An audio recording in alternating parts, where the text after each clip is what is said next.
China halts Australian coal imports. Let's have a look. Hello everyone, Florian.heise here, and welcome to another episode of HeiseSays. Grab your stein of coffee and let's have a look at some breaking news about China apparently halting Australian coal imports. Now, before we go through this article, there's a few things we should look at just to get an understanding of the implications that this might have for Australia and for China.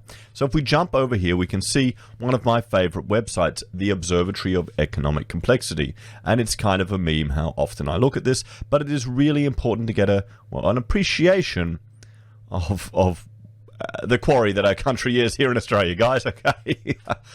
One thing I harp on all the time is economic complexity, and this is to do with how advanced the goods and products we export are. And while I constantly make a joke of, well, recently, of just the inflation in a Big Mac, it's quite a complex product, although we don't export it.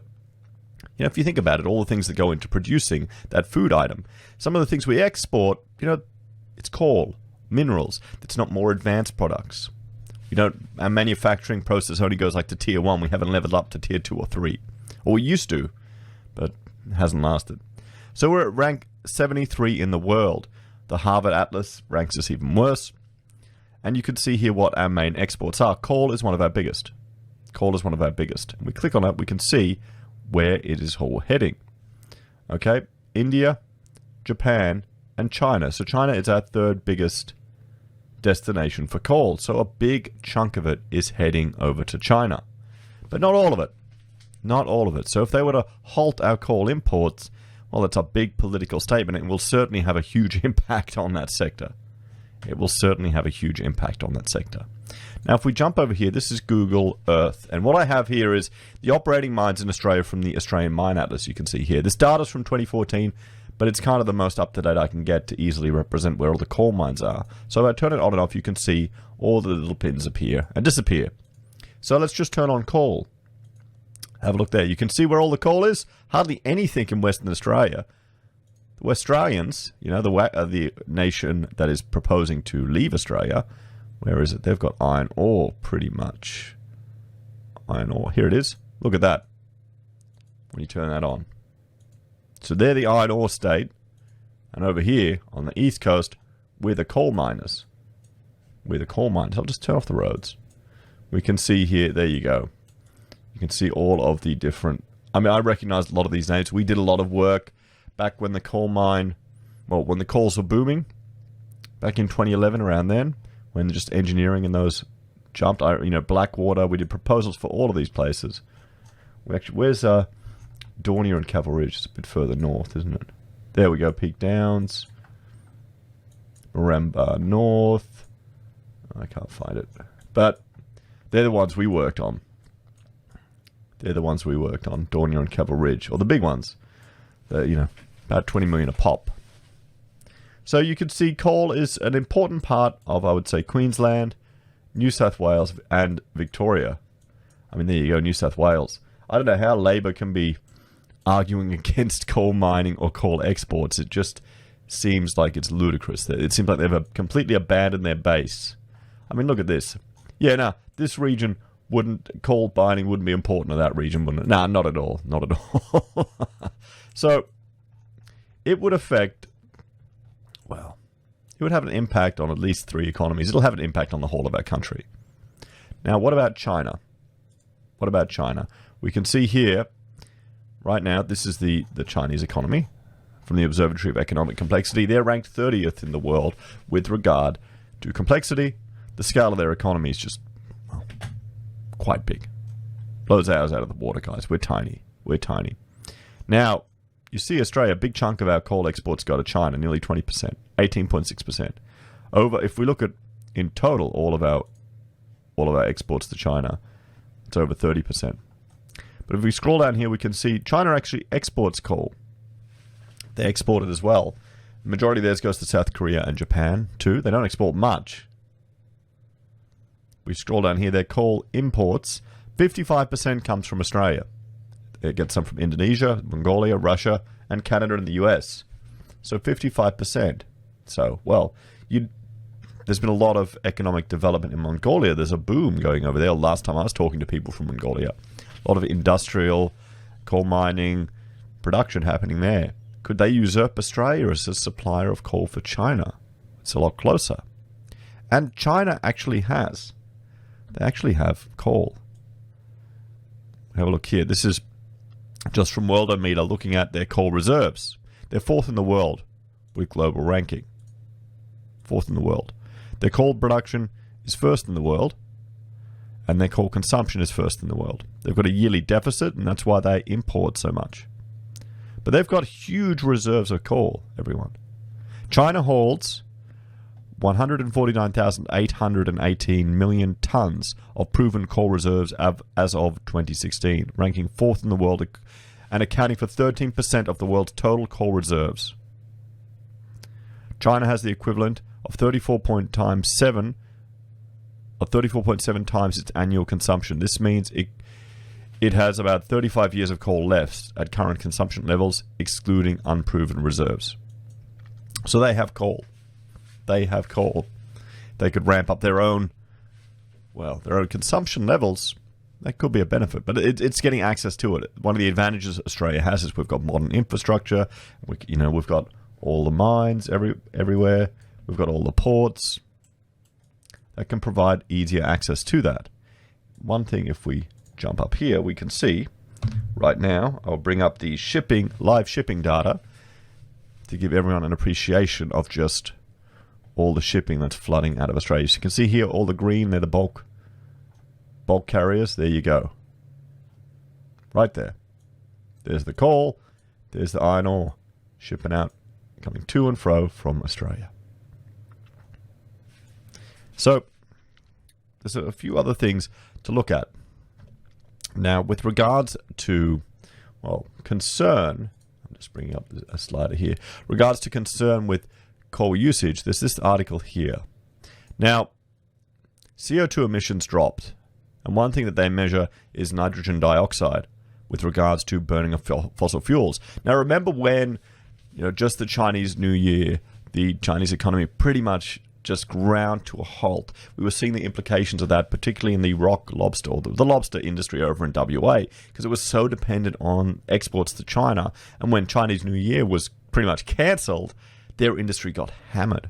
And a lot of people were talking about just the nitrogen dioxide and other emissions that could be measured from a satellite to see their usage. So we can see here's the daily coal consumption at 6 major power firms in China.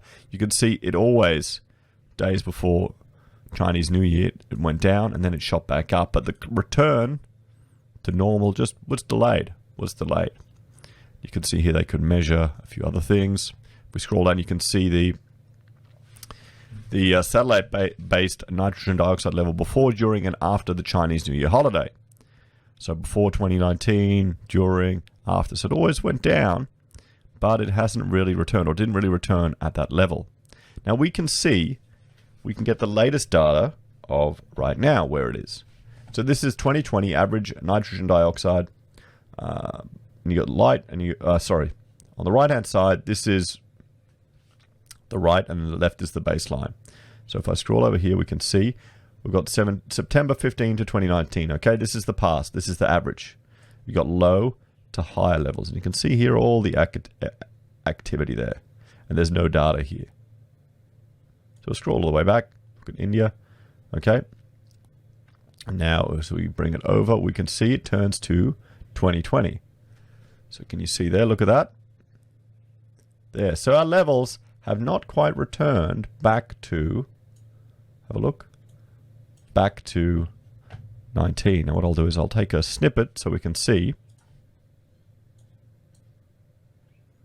I'll keep him here. And well, there we go. Look at that. What a polished operation I'm running there. But you can certainly see the difference in nitrogen dioxide levels. Their burning of fossil fuels has not returned to, the average as in the past, even now, even in September with the data that we have here. And no, I don't want to save that. Thank you very much. We'll go to previous month. Let's see if that loads up. I mean, think about it. It's just this morning I decided, I want to get these NO2 levels, and I could find them on the internet. It's it's fantastic. It really is. And I'll link to this website if you want to have a look at the data yourself. Now we can see here, this is in August, 15 to 19. Have a look. And there you go. Even in August, much lower levels. Look at that. From now till in the past. Look at how much data isn't available. We'll go previous month. Let's go back again. And here's July. We can go there. There you go. Look at that. Look at that. Much lower levels of nitrogen dioxide. Now, the greenies will be happy. They'll love that. But look at how little, no data for Japan. But, well, that's going to have a reduced demand on their coal. For coal imports. So here's the thing. When we see the news talking about China is halting coal imports, we need to think of a few things. It could be posturing. It could be political posturing. They could be trying to use it to drum up some fear. It could be the media trying to, create community, antagonism against China for some political reasons. It could just be the fact that, well, we can see here their demand hasn't returned to levels as it was in the past, guys. It hasn't returned. So one could argue, perhaps, that maybe that economic activity isn't at quite jumping back. Maybe they haven't got that magical V-shape. I mean, look at this. That magical V-shaped recovery. I mean, it's getting there, but still. I mean, maybe technology has improved so much in 1 year. No, I doubt that. So that's another thing to consider. This could just be some political posturing because demand has just not returned back to levels that it has. Or it could be that they want to, look at more opportunities to get it here from Mongolia. So I'll have a shot of coffee. Let me know what you think, and we'll go through this article here. Because there's no kidding that this would definitely have an impact on... Actually, before we go into this, let's have a look at the coal price. The coal price right now. Because this will definitely have an impact on, well, the economy here in Queensland, for one thing. I know when coal was high, the projects we were working on, that they're quite luxurious. We even looked at up north, like a double-story. There you go, $58.50 a ton at a double-story modular configuration. These huge camps. So coal has dropped from the high of 74 recently. Let's go up to 10 years data, and there we go. Here we got all data. This is when we started working back here in the coal mining sector. Like there was. I would cover all the expenses of my office. We were brand new starting, and we just happened to get into this field with some modular stuff. And I was covering all my costs, just putting in submissions, proposals, for builders that were doing it, which is great. It means now, we've got all this volumetric modular experience, and now it's kind of evolved to us. We're starting to do some really, really beautiful education work that's modular, but you couldn't tell looking at it. You couldn't tell looking at it. And the modular stuff, and by modular I mean big volumetric, like on the back of a truck, chopped up pieces of building. It's really good for time-sensitive projects. That's the advantage of it. It's not cheaper. That's not what it matters. Sometimes time is one of the most important things. If you can reduce the time you work on a remote mine, out here, that's a good thing. Because, I'm sure it's lovely out here, but, you want to keep your workers... You want to reduce your accommodation costs. Okay, so let's have a look at this article, guys. Let's have a look at this. So, China reportedly orders a halt to imports of Australian coal. Industry news sources report that Beijing has told several state-owned steelmakers and power plants to stop imports with immediate effect. China's customs authorities have told several state-owned steelmakers and power plants to stop importing Australian coal, according to two industry newswire services. The move comes amid ongoing tensions in the relationship between China and Australia, and reportedly affects both thermal and coking coal. So here's the thing. We saw that China has significant reserves of coal, and they've got other nations that are quite close to them that could provide them that service. They've just got such an insatiable demand. Is this posturing? Or is this, maybe them stepping away from us? The Trade Minister, Simon Birmingham, said the government was aware of the reports and was discussing the issue with Australia's resource industry, which had previously faced occasional disruptions to trade flows with China. Australia will continue to highlight our standing as a reliable supplier of high-grade resources that provide mutual benefits, Birmingham said. And they do. I mean, we had the protests here in Queensland where people were trucked in from all over the country to protest the Adani mine and these coal mines. Now, you've got to understand, exporting coal from Australia to other countries where they don't have access to coal, which means that if you give them access, then it can improve the quality of life of the humans living there. That's kind of a good thing. It'd be better if we had less and less people getting lung disease from burning dung to using electricity. You know, we kind of want to improve human development, improve quality of life. But do people not see that? Do the crazy lefties not appreciate that? I mean, seriously, the impact that we're having on the environment is so slow-moving that it's certainly going to be reached, and there are going to be technological solutions devised within the time period, within 100 years. We've got more important things more important concerns, like, you know, groups around the world wanting to destroy our economy for their insane socialist ideas. But, you know, let's not worry about that. The Minerals Council of Australia said it was also aware of the reports, but played down any extended impacts, insisting the outlook for Australian coal remains positive in the medium term. S&P Global Platts, which covers energy and commodity markets, cited several unnamed sources as saying Chinese state-owned utilities and steel mills had received the verbal notice to cease the imports with immediate effect. I mean, how reliable is it? Similarly, Argus Media reported that the order applied to at least some of China's state-owned steelmakers and power plants, although the publication added it was also aware of some operators that were yet to receive the notice. Argus cited a Singapore-based trader as speculating that this might be a case of tightening import quotas rather than a complete ban. When contacted for comment, the MCA's chief executive, Tanya Constable, told Guardian Australia she was aware of trade media and analyst comments on these matters. The trade with China changes through the year based on a range of factors, including quotas, she said. Australia will continue to see demand for its high quality of coal, and the medium-term outlook remains positive. If confirmed, the move would be another sign of the deteriorating relationship between China and its largest trading partner. Now, we barely register as a trading partner with China, guys. I'll just bring up there. We have a look here. And what we can do is, I'll just reload this. We barely rank. You know, they're our biggest partner. And for their exports, Australia's 2.4% of their exports, that you can see we're down there. And for the imports, oh, there we go, we're 5.6% of their imports. Germany is a bigger import partner with China.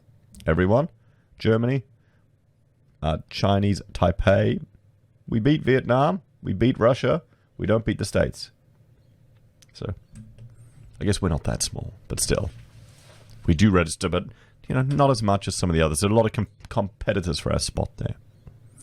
China has taken a range of actions against Australian exports this year, including imposing prohibitive tariffs on barley, suspending imports from 5 red meat processing plants, and launching 2 trade investigations into wine. By extending its trade actions to coal and iron ore, China could intensify economic pressure on Australia, which has insisted it won't be deterred in standing up for its values. The Australian government infuriated China with its early and vocal calls for a global independent investigation into the origin and early handling of the coronavirus, a step Beijing took as being aimed against it. Government figures shows Australia exported $7.3 billion of coal to China in the first 6 months of this year, up 8% compared with the same period last year. The value of Australian exports of iron ore and concentrates to China rose 16% to $43 billion. Comment has been sought from the Chinese embassy in Australia. The MCA has previously told Guardian Australia that the resource sector was working to ensure the positive relationship continued, but that COVID-19 had a big impact on energy and steel demand globally. Constable said about a month ago that the drop in energy and steel demand including in Asia, had flowed through to depress thermal and, to a lesser extent, metallurgical coal demand. And we're just seeing that with the NO2 in the atmosphere, guys. S&P Global Platts reported that the entities told to cease importing coal included Hougang Power International, which described itself as one of the largest listed power producers in China. They also include Dantang International Power Generation Company, another large state-owned power producer, Houdan Power International, a big power producer in the coastal province of Shandong, and Zhejiang Electrical Power Co. Limited. The timeline for the coal ban remains unclear. So there we have it, everyone. We've seen the scale of coal, exports to China. We've seen, the impact that it can have. And, the shipping that's coming from Australia. It's going to affect the East Coast, and that will flow through to the rest of the country if we start seeing hits there. So given that the coal price currently, and we'll just bring up trading economics again so I can show it to you, is hovering around the $50 mark US. What's the viability of our industry if it starts going down? If reduced, maybe there's posturing here. Let's argue that it could just be reduced demand coming from China. And this is just how they're framing it. So it's 58.50. What if it heads down more? And maybe the Australian dollar strengthens a bit against the US, because we're looking around $52 here at a time a few months ago when it was a bit of a concern. Now, back when it was this level, we'll have a look at this article here from Argus. So, Australian coal heading into a loss-making territory. This is from May, but it's still important to consider. Costs are back at the top of Australian coal mining firms' agenda as they seek to restore margins eroded by falling thermal coal prices and a rebound in the Australian dollar, with some willing to sacrifice volumes to remain economically viable during the pandemic. So at current spot prices, or spot thermal coal prices, most of Australian producers are struggling to make a profit, including some of the biggest mining firms. UK Australian mining firm BHP, for example, has guided for an average operating cost of $55 to $61 a tonne at its New South Wales Energy Coal Division for the year to 30th of June. Okay, 55 to 61 a tonne. That's operating costs, guys. Right now we're sitting at 58, so they're right in the middle of that. So if demand drops, so while Argus last assessed the NRA's 600 price at $50, low grade at $40. So we're high from that. It's, as we can see here, it's climbed back up from these lower prices. A fall in demand because of the pandemic lockdowns has led to a price slide from recent highs of $70 a tonne for high grade and $54 a tonne for low grade of thermal coal on the 21st of January 2020. Mining firms are having to respond quickly by cutting costs and, in some cases, volumes. Some costs, such as diesel, have come down because of the pandemic, but others have increased as social distancing and hygiene measures have been implemented. The relief from the Australian dollar falling to below 58 cents in mid-March was short-lived, with it rebounding back to 64 cents. Well, it's a bit higher right now. If we go here to Forex, we're at 72 cents again. We're at 72 cents. Putting it back within reach of working assumptions of mining firms of BHP, such as 70 cents, so it's over that. A weak Australian dollar cuts locally acquired costs, such as labour and rail transport, in US dollar terms. Some firms have already responded, with UK-Swiss mining firm Glencore, which operates several coal mines in Australia, announcing last week that it now expects its thermal coal costs to be $42 a tonne, down from the previous guidance of $45 a tonne in 2020. Well, that's all changed now. So here we have, let's have a look here. There's the firms and the guidance.